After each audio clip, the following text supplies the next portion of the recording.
the session.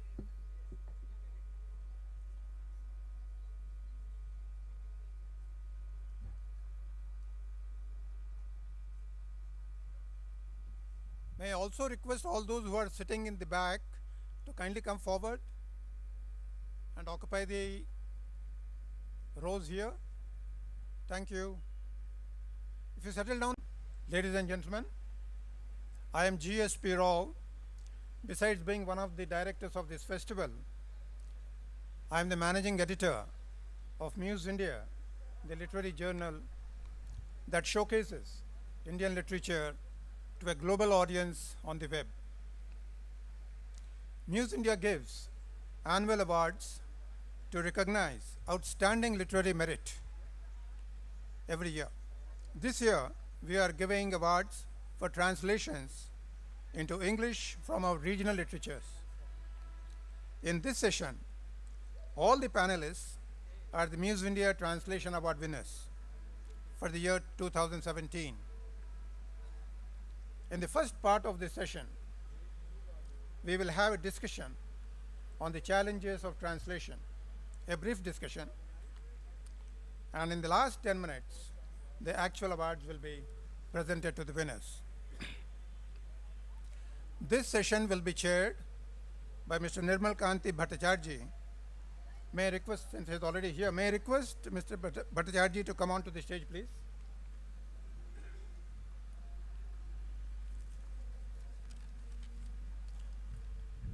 Mr. Bhattacharjee is a distinguished editor, translator, and an administrator.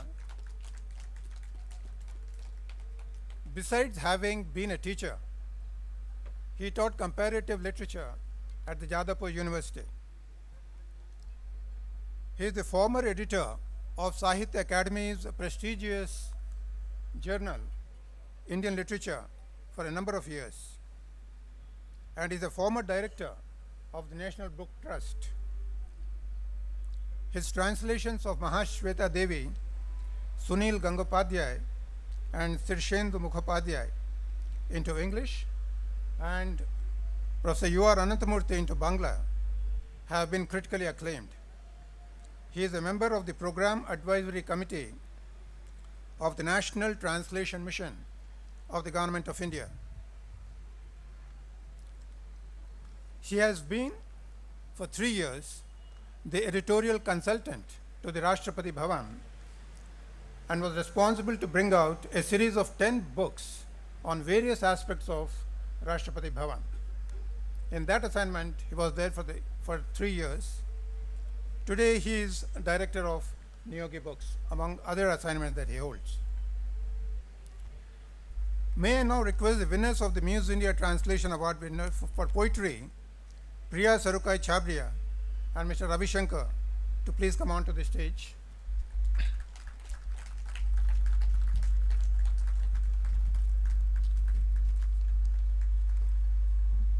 They have won the Muse India Translation Award for the translation of this classic, Andal, who was a 9th century Tamil mystic poet, the autobiography of Andal. They have done a remarkable translation of this that gets them this award. Pune-based Priya is an award-winning translator, writer, and a poet who was nominated for the prestigious Pushcart Prize in 2017. Awarded for her outstanding contribution to literature by the Government of India, her work has been widely translated and anthologized. US-based Ravi Shankar, a distinguished poet, is the founder of the online journal of arts, Drunken Boat. He is a winner of the Pushcart Award, Pushcart Prize, and whose work has been published in several leading international journals. He currently holds a research fellowship from the University of Sydney. Priya and Ravi Shankar read from their works in one of the sessions here yesterday. Now I call upon the winners of the Muse India Translation Award for Fiction to come on to the stage. Neer, Kanwal, Mani, and Moyna Mazumdar.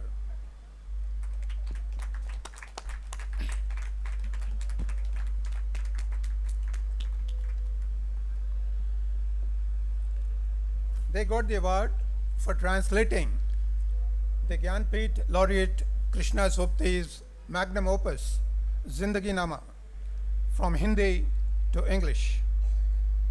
This is the book that got them the award. Neer Kanwal is an associate professor of English, has done extensive translations that include international authors C.S. Lewis, Paul Coelho, and Christian Ekman, as well as Krishna Sopti. Translation remains her passion and reflects and integrates her many identities and interests. And finally, Moyna Mazumdar is an editor and occasional translator, as she says, based out of Calcutta. I thank all of them for coming over to HLF personally to receive this award, and my special thanks to Ravi Shankar, who has come down all the way from the United States to receive this award. I hand the session over to you, Mr. Bhattacharjee. Thank you very much, Surya Raoji. See, we have a long 25 minutes to discuss translation, give you the words and all. We'll try to make the most out of it. But at the very beginning, apart from congratulating the award winners here, who I'm sure will be congratulated more later on also when the awards are actually given away, I would like to congratulate Muse India publishing scenario. This was not the scene even 25 years back, even 20 years back. I have been in this business for quite long to say with some responsibility that a time was there when translation was basically the preserve of some of the government-funded autonomous organizations. It was not thought that market dynamics will really support translation. But for the last 20 years, things have changed, and many of the major publishing houses have come forward to publish translation in English from major Indian languages. There may be many reasons, mostly sociological, partly even politics of language, but let us not go into that. Let us celebrate the fact that translation has come from the circumference to the center. Having said that, I was also impressed that 2 sessions of translations were already held in this festival. And I have a very distinguished panelists, and you will be quite curious to know that one session talked about translation, reason or treason. You know, so maybe you will start thinking about it, and while talking, you might also like to make a comment or two about it, whether it is a reason or treason. And one session in this morning talked about domesticating the alien. Translation from other languages into Indian languages, domesticating the alien. Now, we are living in a time when a lot of talk and a lot of theoretical discussion has gone down the drain about domestication of the alien or alienization of the domestic. So against this backdrop, I think that caption sounded quite interesting. Well, I would not take much of your time about beating about the bush. I will ask a few direct questions, and maybe if we have time, a little reading, maybe a couple of poems, short poems from Andal, maybe a passage from Krishna Sopti's Zindagi Nama, and a few comments from you. First, I would like to ask Priya and Ravi Kumar about translating Andal. What was the experience in negotiating a text which is a few centuries apart from your present times?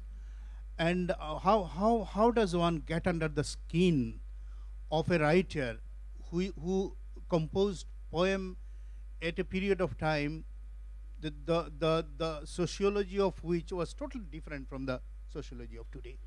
What was your experience? Yes. Well, first of all, you know, when you're, since Andal is a Bhakti poet, what struck me and remains with me is that You have her words in front of you. You read them over and over again, but you still don't quite know what she's talking about, because she is the mystic. She's always somewhere beyond where you can reach. So every attempt of your translation is an attempt to touch this divinity, to touch this level of the sacred. That is the first part I would like to talk about. And with that, I think bhakti is important today, not only because it talks of great universal love, which we must focus on in these troubled times, not only because we need translations to understand each other better, but also to understand how during the bhakti period there were these strifes, there were conflicts, and yet the movement of bhakti, the movement of love flowed on, the movement of talking, using a personalized God, of having a direct connect flowed on. These were important to me, and that is one of the reasons I took it up. But most importantly, Andal is a divine poet. I was amazed by her understanding of the language, and also how she drew from 2nd century Tamar Sangam period poetics. These were some of my reasons, of course. Ravi. And I would say for me, the experience was quite unusual, because here I am, an Indian American man, and I took on the persona of this 8th century Tamilian woman who was very young, prepubescent in fact. And so that point of contact was really interesting. I felt like I was abiding in her spirit in some way. And you asked this question of reason and treason, and I think probably our translation is quite treasonous in the best possible way, because Priya and I have included both of our translations of certain of Andal's poems, very different versions, and in the book we've included both versions precisely because of what Priya was saying about the attempt to touch this kind of asymptote of divinity. And there's always a failure, right? As writers, if we succeeded, we'd stop writing. So you continually attempt, and we felt that including both of our versions of Andal would somehow bring us closer to the mystery of this bhakti poet. And I love the notion of bhakti as a diving deep, right? A kind of penetrating. And for us, we had to penetrate not only the language and the history, but also try to make that work come alive in English.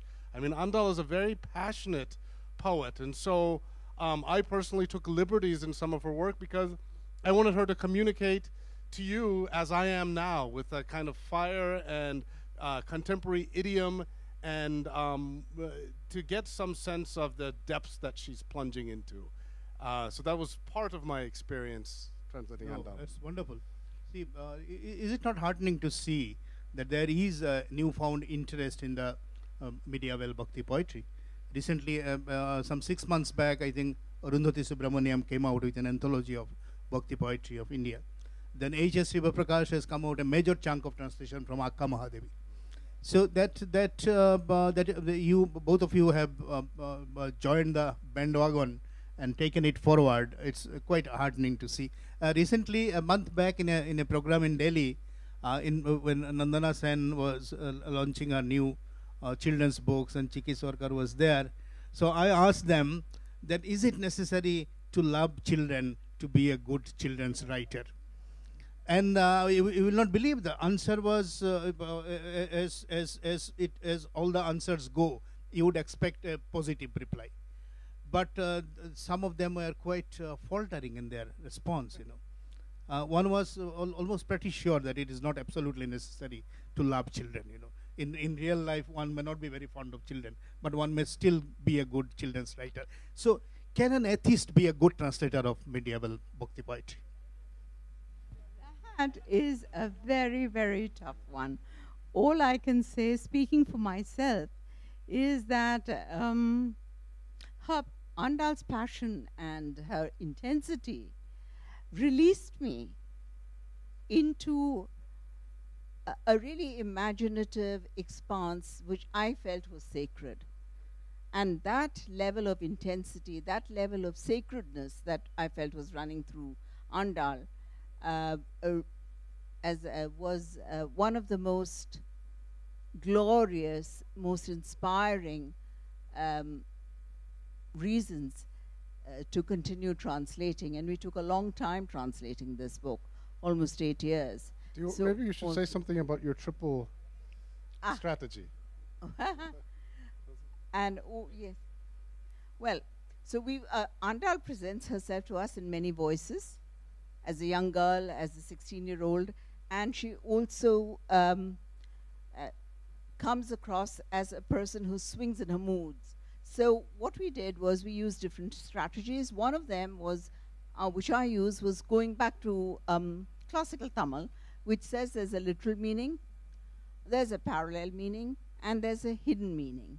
And it's up to the reader to extract these two meanings out of the text. And this is what I found exciting to do. Work with the mythology, work with what she could possibly have said, and give your literal meaning, but also bring yourself in as at the feet of Andal with your interpretations of what she could have meant. I'd be interested to know, those of you who buy the book, and we hope that you do, to hear Priya's Andal and my Andal. There's points of connection and points of dissimilarity.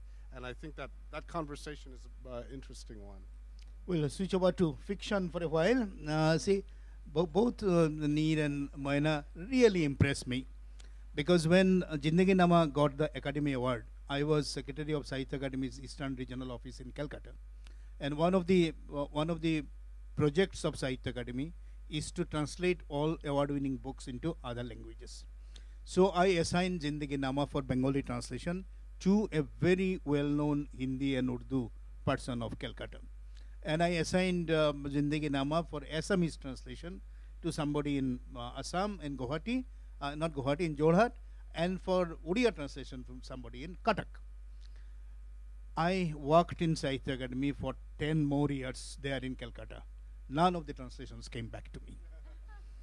Despite the promise of a reasonable sum of money, and despite the promise of a probable translation prize which Sahitya Academy gives every year for a good translation. And then as the Bengali translator was near my vicinity in the same city, so I used to interact with him. And I asked him what went wrong. And he said, impossible. This is a book which is not Hindi, Dada. This is a book which is Hindi, Urdu, Parsi, everything. So I don't know how to translate it. So do you know how to translate it? How did you do it? Tell us about it. Yeah. Can you hear me? Yeah. So when first I read the book, I read it as a child, the first edition. And I think most of it I absorbed unconsciously. And then one fine day I was asked, will you translate Zindagi Nama? And my first response was, are you joking? And then I contacted all the major translators of that time that please translate this book because I'm afraid that I will not be able to do it justice. And the same answer came back that it is untranslatable. And then I did an extract, and it seems to have worked. And so this journey started, and so many people have participated in this journey. I contacted people contemporary to Krishna Sobtiji, and the only way I think to translate such a work is to allow yourself to be carried away, to be fully possessed by the text, to be absorbed into that life, those languages, those sounds, that culture, that composite culture which is made up of so many languages, but each one talking about one God, and that is Rab. So, and of course, Moyna has been a fellow traveler. So many other people also worked on the book, and I think we cannot count on our fingers the number of revisions this book has undergone, and all to the good.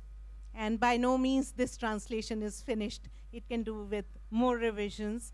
But right now it is okay. We are sitting here, and we are happy that the book is out. And the main challenge was to keep the various sounds and the, the echoes, the resonances of the languages. There is Hindi, there is Persian, there is Urdu, there is Punjabi, there is Sindhi, there is Hindi. And there is a lot of Sufi poetry, Waris Shah's Heer, Bulle Shah's Kafis, and so a lot of poetry has gone into it, Vishnu Sahasranam, some Sanskrit verses. And so, the challenge was to keep the rhythm and the flow of the verses intact while,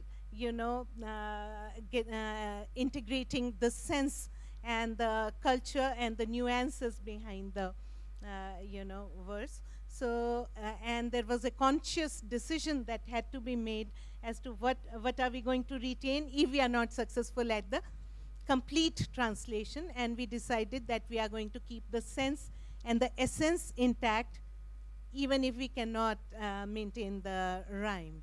So that is how it has gone on. And in conversations, Krishna ji said that her major fear was that this language will be no more. The language that was spoken in the first 2 decades of 20th century in that area of Punjab, which is the Gujarat Punjab. And she said that she wanted to paint those voices so that they would not perish. So both I and Moyna, we have tried to keep those sounds, those voices, that bounce, that rhythm, that sheer force of life in those languages intact. Moyna. This question, as you said, how can you translate Zindagi Nama? This is a canonical, it's untranslatable. This statement has haunted me the longest. From the time I first came upon this book, oh, you're translating Zindagi Nama, but that is untranslatable. So this takes us to a whole new, that the question that do we translate only what is seen to be translatable, or do we challenge ourselves with what everybody considers untranslatable? And the question that what is considered translatable and what is untranslatable is, of course, is a huge big thing. So yes, that has haunted us from the very beginning.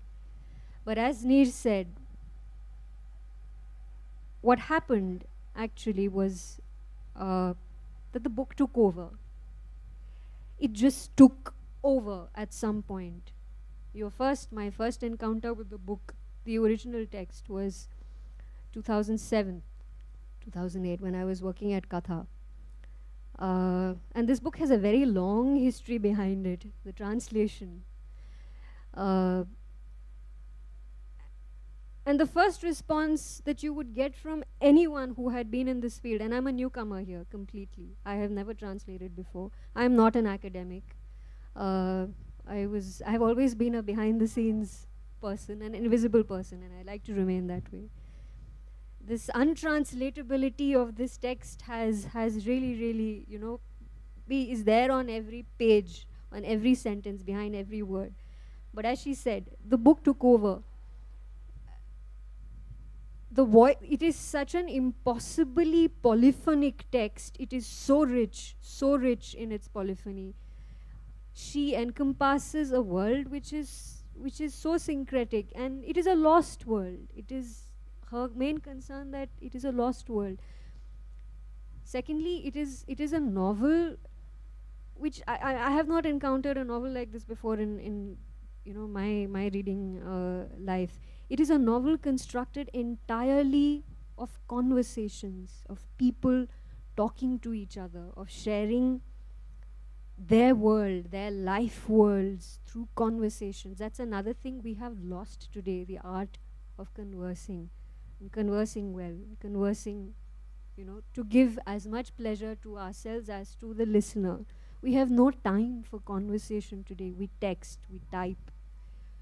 We do not speak anymore. One of our biggest challenges was to hear those people talking to each other. throughout the text without to just keep those voices alive in English. Unless, of course, they do not speak in one language. They speak in many tongues. They speak in many tongues. There are Banjaras, there are the men in Shah's Haveli, the women, the Shahani and her whole world, the women who work in the Haveli. Then there are the Kotwals. I mean, there's so many levels. There are a traveling troupe of, Banjara singers, the performers who live on the margins of this very hierarchical society. There's so many voices. And then, of course, there's so much poetry, so much music. There are people who constantly sing to each other. They do not just speak. They do not talk. They, at the drop of a hat, they start singing. They recite verses. And it doesn't seem unnatural. They live in a world where poetry comes naturally to them. Everyone knows Waris Shah, everyone knows Bulle Shah by heart. It's a part of their life. It does not seem contrived. Today, if you happen to spout poetry, you say, oh, how contrived, okay, you do. But these people live, they inhabit poetry. And yes, of course, it is, as they would know, it is extremely difficult to recreate poetry in another language. So yes, it's an attempt. So you will agree that it was a great challenge? Oh yes. Was there time when you felt like running away? No. No. Okay. And No. I'll ask you another question, considering your mother tongue. Do you think you mentioned that it is a text which is you have never found any parallel? Do you think the nearest approximation can be Dhunai Chodit Manos of Satynath Bhaduri? I am not aware of that text, so I will not be able to comment on that. But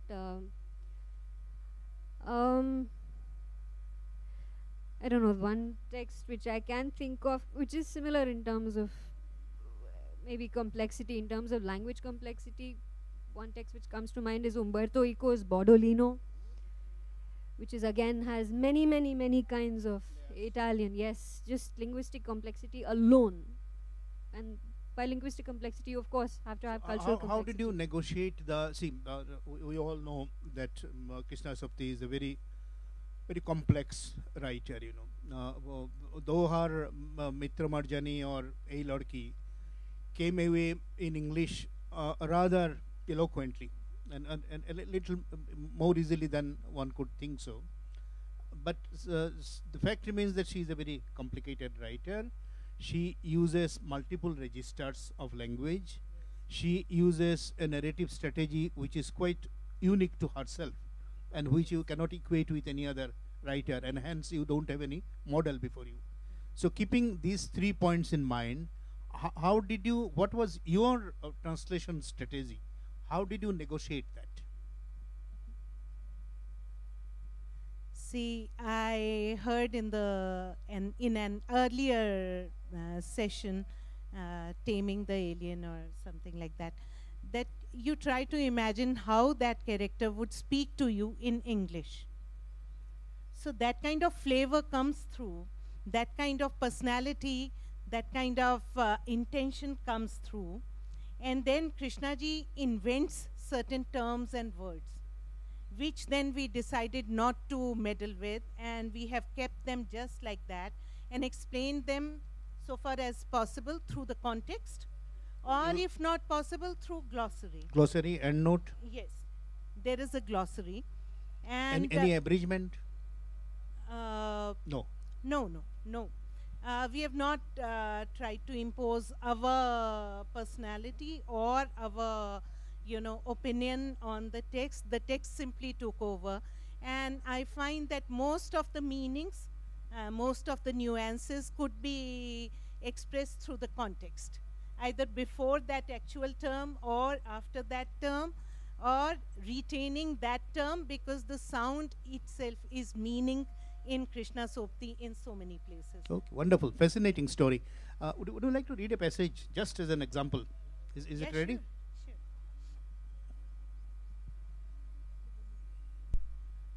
You also keep 2 couplets ready.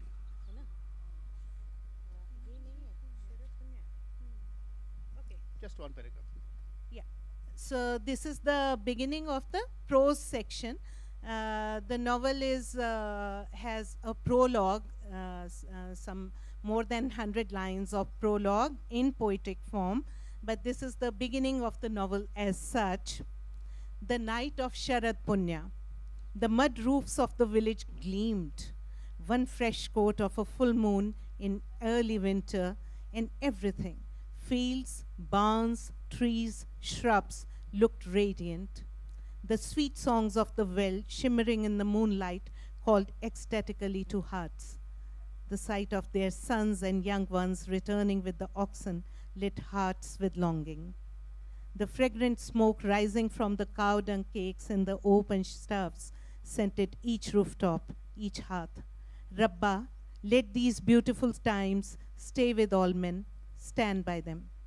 Above them, in the milky white light, a formation of Turkish bulbuls flew in a row en route to far-off lands. The kids stared up at them. Look, there comes another flock. Are these bug or toka?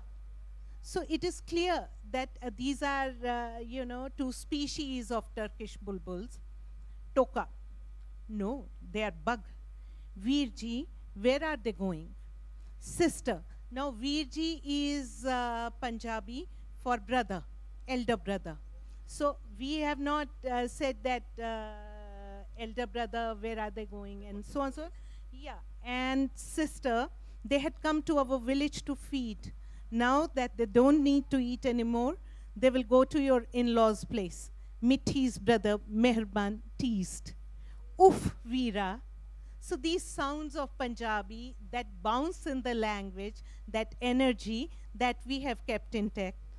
Uff, Veera. Mithi pinched her brother's arm, then grinned toothily and said, but who got engaged, me or you? Shall I tell everyone your intended's name? It's Dodo, Dodo. Hut Marjani. Be off with you, you cheeky girl. Mithi ran off to join a group of chattering girls playing hopscotch on the rooftop of the Shah's impressive Haveli. Thank you. I'm aware that it's a very unequal comparison. Poetry and prose cannot compare. But we'll also like to listen to a little of the English translation. Thank you. I will read a part of a verse from Andal's possibly most desolate poem. And here I use very simple lines, very short lines, because I think her grief, her viraha, her separation, her yearning is so much that she almost becomes wordless. This is from a poem called Dark Flowers. Blood-red hill flowers, open as two palms that beg for light, you climb towards the heavens. Carry and place me near those dear to him, who is the light and meaning of the Vedas. From his hand, his spinning discus spews fire. May he not burn me. And before I end, I just want to say that Andal is sung, her songs are sung even today, especially song number 6, which is called the Wedding Hymn, where every woman is thought of as Andal and every bridegroom is regarded as her beloved Narayan. And that is, so I'll just read one line from there to tell you that she is not alone. Auspicious, drums resonate, conches low from lips. The earth echoes music beneath a wedding canopy, streaming with swaying pearls. Dazzling Madhusudan, beloved kingsman takes my hand for the wedding vows. This is the dream I dreamt, my friend. And I'll just read you a little portion of Tirupavai, which is the poem that it's a 30-verse song of congregational worship that's still recited at South Indian weddings today. And really, that was my first introduction to Andal, is going to weddings and hearing this. And part of what's so remarkable to Andal is she takes on the persona, and in this poem, of a gopi, a shepherd girl, and she's asking all the other gopis to wake up to the power of the divine. And often in her poems, there's a shift in the last stanza where then she'll go from the first person to the third person and refer to herself as Kotai or as Andal. And so it's a very sophisticated kind of prosody at work. But I'll just read you a little bit of this to give you a taste. This is kind of a call to spiritual awakening. The lamps blaze while you still lays in bed, still dreaming even when roosters crow their crooked tune, even while we finger the tabla, pounding forth time. Strip off fatigue, come with us. Come forth from seclusion, we call to him, out into the light where we play. Float by on a banyan leaf to scatter shower petals on us poor girls who long for his blessing. Oh, splendid Govinda, for him we drape ourselves in silk, pin our hair, put on earrings and anklets, steep rice in so much ghee it drips down our elbows. So much sweetness, this life. Thank you very much, friends. Generally, it is believed that poetry translation is more difficult than prose, because a scientific text is easier to translate because it has only denotative value. A personal essay is slightly more difficult because it has connotative value, but still it is prose. But when it comes to poetry, or when it comes to a fiction like Jindagi Nama, there are a lot of symbols and metaphors which are used. Where something is mentioned, language is stating something. The heart of the content into the minds of the people who have originally written it. In the case of Andal, we have seen they have to get into the sociological aspects of the 9th century. And here in Zindagi Nama, we had a text which was almost mentioned by everyone as untranslatable. And here there are two young women who have successfully done it, much to the thanks of the entire Indian literature. I think a big round of applause for the kind of work that they have done before we hand over the prizes to them. We'll start with the poetry prizes, Priya, Sarukkai and Ravi, Shankar.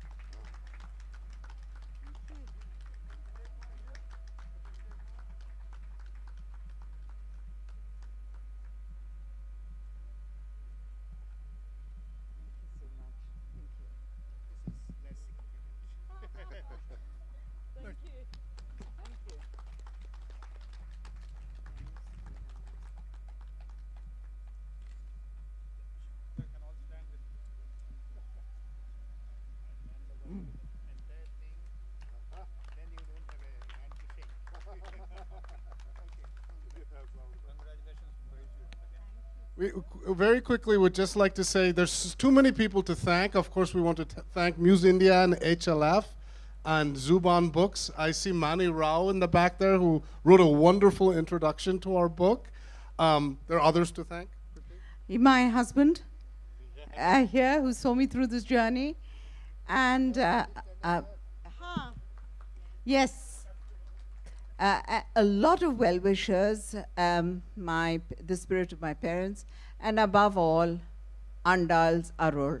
I think she graced our journey, and that's why we're here.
round of applause for them, please, before we close.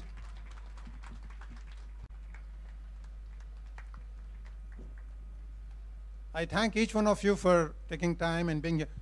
Professor Vijay Kumar, you are finally here. Please come over. I did not see you. I was looking for you. Vijay, Professor Vijay Kumar and myself, we started Muse India as founder editors in 2005. And again, the two of us were the founder directors of the Hyderabad Literary Festival in 2010. So we have been traveling together.